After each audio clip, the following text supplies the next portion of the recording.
May adlaw ka na tong tanan. Karon magluto ta og ginisang kangkong. So nipalit ko sa Carrefour katong isang adlaw og duha ka bundle no. So mao ni siya, haluan lang nato siya sa atong mga leftover na mga pritong isda. So ato siyang maximize nato tanan. So by the way, ang kangkong di ay kay rich of fiber. Mana isa pod sa mga paborito nako.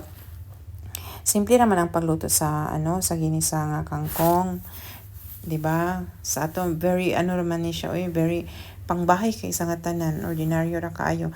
So ngano yung magluto ko no? Magluto jud ko og dinaghan, good for 2 to 3 days or good for 2 to 3 meals kay ngano ma-maximize na ko akong time, ma-maximize na ko ang akong effort ug ma-maximize na ko ang gastos.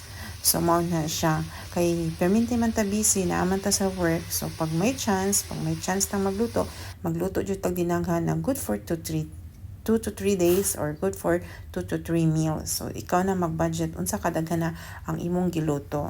Oh, diba? So lami na kaayo siya. Pamahaw pa niyo pa niya perfect kaayo. Unya ang tangkong jud is rich of fiber. Maog yun na siya.